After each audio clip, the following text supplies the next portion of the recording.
Hey guys, welcome to my legal classes. This is Ganesh Pujari and I am starting a new topic in international law, that is intervention.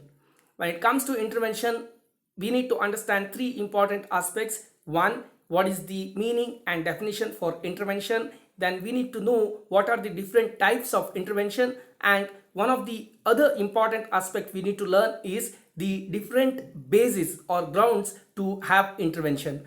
Now in this session I'm going to focus only on the meaning, definition and types, and in my next video I'm going to discuss all about the grounds or basis for intervention. Why to waste time? Let's get into the first slide. Before getting into any discussion on any of the definitions on the term intervention, let us try understand the term meaning of intervention. Now, while studying the meaning of term intervention, we need to understand three important ingredients that are required to define that there is intervention. Now, to understand these three ingredients, let us take the help of an illustration. Imagine there are two states, one state A, the other one state B. Now both of them are independent states and got recognized by international community. Now one fine day, if state A starts interfering with the affairs of state B, that is called intervention if there are these three ingredients available. What are the ingredients? First, there is no consent from state B to do so. Second one, state A without such consent starts interfering with the internal affairs of state B. Third one, state A starts putting conditions to state B as per its will and wish. Now there is no consent, that is the first ingredient. Second one, there is interference from state A in the affairs of state B, that is the second ingredient.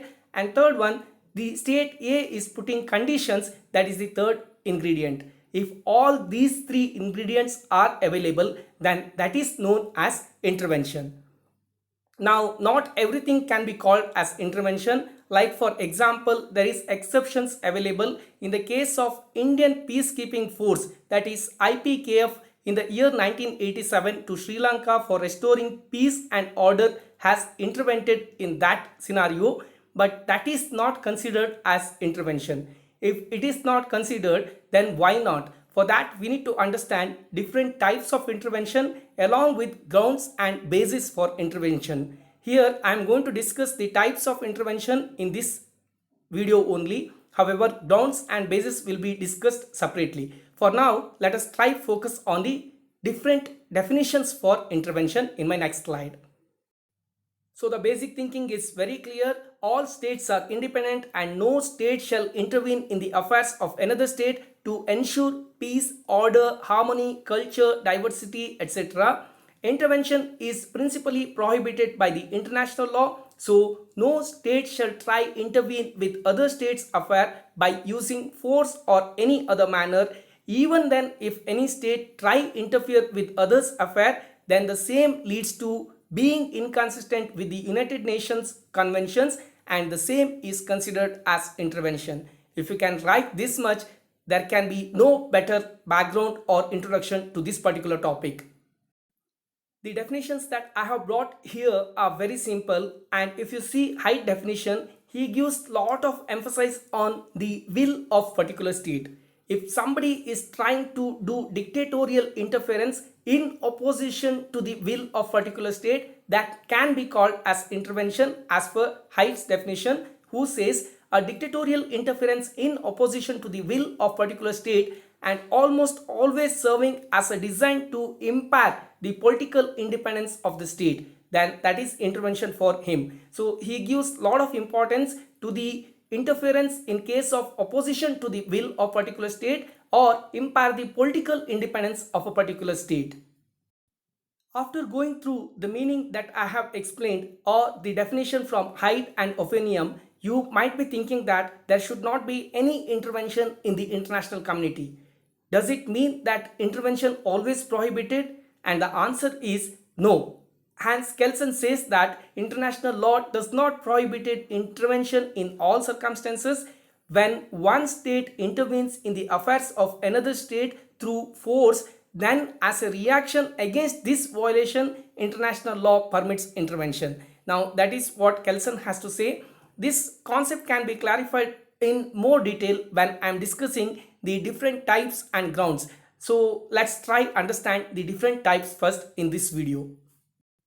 Here in this slide, I have brought 11 different types of intervention. The first being military intervention. I don't think you need a lot of explanation for this particular concept. If somebody enters into other state by force or using force, then that is military intervention. Or if there are already your military troops are available and if you are showing aggression, that can be considered as military intervention.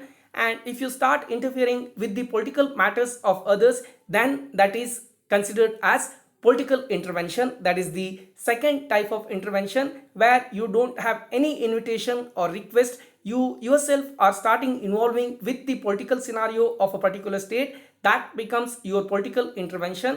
And third type is economic intervention, when there is interference done by creating obstacles in the trade, shipping, etc., like denying the access by land or water can be an example for this. If such things are done, that is considered as economic intervention. The fourth type is diplomatic intervention. If any state try intervene with the affairs of another state by threatening or implying possible use of military, that is considered as diplomatic intervention. And the fifth type is dictatorial interference, which is very easy. By threatening someone, if you are trying to intervene in their affairs, then that is the dictatorial interference or intervention. And the sixth category is interference without right. You don't have any treaties, you don't have any request, or you don't have any invitation from that particular state. Even then, if you are trying to intervene in their affairs, then that is called as interference without right. The seventh type of intervention is internal interference. If any state is interfering in the internal affairs of another state, that is known as internal interference. By participating in the internal affairs of a particular state, an internal interference happens. For example, if there is an election in progress and a particular state supports the particular party of the other state, then that is a kind of participation in the internal affairs of another state. Now, the example can be Russian intervention in Angola, which is an example for internal interference. And the next type is exactly opposite to this, that is external interference. When a state interferes in the external affairs of another state, then that is known as external interference or external intervention. Now, for that, the example can be supporting a state in a war against another state.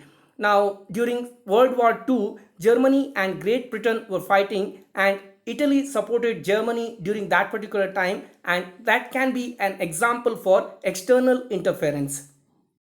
If any intervention is done to punish or for taking revenge for the action of a particular state, then that intervention is called as penal or punitive intervention, which is the ninth type of intervention. Here, the two keywords that you need to remember: it may be either to punish a state or to take a revenge against a state. In such interference, it is known as penal or punitive intervention. The 10th type is very interesting, which is subversive intervention. If a particular state motivates another state's individual to fight against their own state or their government, then that is known as subversive intervention. And one of the best example for that is Russia's intervention to overthrow the legitimate Syrian government. Now, Russia supported the individuals of Syria to fight against their own government, which is an example for subversive intervention.